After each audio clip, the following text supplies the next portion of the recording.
रामदास गांव की पाठशाला में चपरासी का काम करते थे। उनके घर में उनकी पत्नी और 12 साल की बिटिया मानसी थी। आज छुट्टी का दिन था। घर का महीने का राशन भी खत्म हो गया था। अपनी सीमित कमाई में वह अपना घर चला ही रहे थे।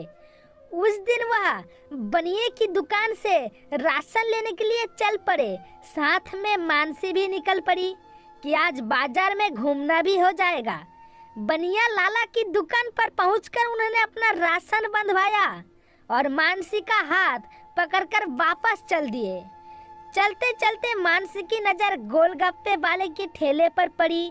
बेटी गोलगप्पे खाने के लिए मचल गई। पिता ने ठेले वाले से पूछा, किस भाव दिए हैं गोलगप्पे वाले भाई?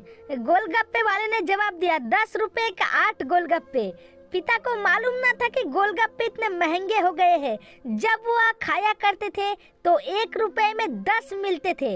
रामदास ने अपनी जेब में हाथ डाला तो सिर्फ 15 रुपए ही बचे थे। बाकी के पैसे घर का राशन लेने में खर्च हो गए। उनका गांव शहर से दूर था। 10 रुपए तो बस किराए में ही लग जाएंगे।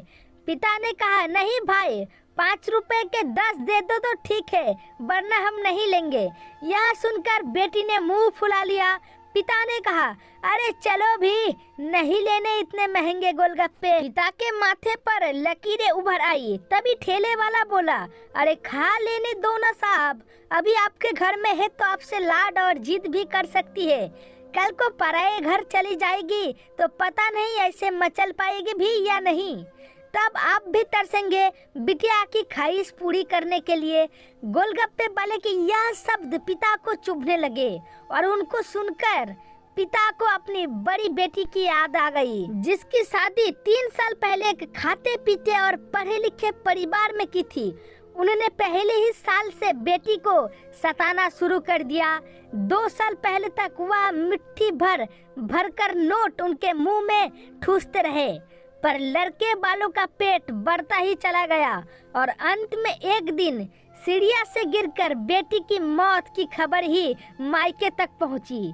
आज रामदास छटपटाते हैं कि फिर उनकी बेटी उनके पास लौट आए तो चुन चुन कर उसकी सारी अधूरी इच्छाएं पूरी कर देंगे, पर वह अच्छी तरह जानता था कि अब यह असंभव है। दे दूं क्या बाबूजी? गोलगप्पे वाले की यह आवाज ने पिता की तंद्रा तोड़ी।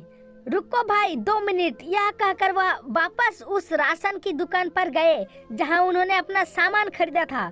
महीने के राशन में खरीदी हुई 5 किलो चीनी में से 1 किलो चीनी उन्होंने वापस कर दी, तो अब उनकी जेब में 40 रुपए पड़े रहे। फिर पिताजी और बिटिया दोनों ठेले वाले के पास पहुंचे। पिता ने डबडबाई आंखें पोंछते हुए कहा, अब खिला दे भाई इसे गोलगप्पे, और हाँ, तीखा जरा कम ही डालना, मेरी बिटिया बहुत नाजुक है। यह सुनकर बेटी की आंखों में चमक आ गई।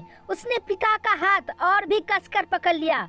मानसी एक एक करके गोलगप्पे खाती है और पिता की तरफ मुस्कुरा कर देखती है। पिता के चेहरे पर खुशी की चमक साफ साफ दिखाई दे रही थी। इसके बाद दोनों गांव जाने वाली बस में बैठ गए और अपने घर पहुंचे। माँ ने घर पहुंचते ही पूछा, क्या क्या खरीद कर लाए हो बाजार से? पिता ने मुस्कुराते हुए कहा, महीने भर का राशन और बेटी की खुशी। तो मेरे प्यारे मित्रों, अगर आप लोगों को थोड़ा सा भी कहानी पसंद आया है तो लाइक करके सब्सक्राइब जरूर करना।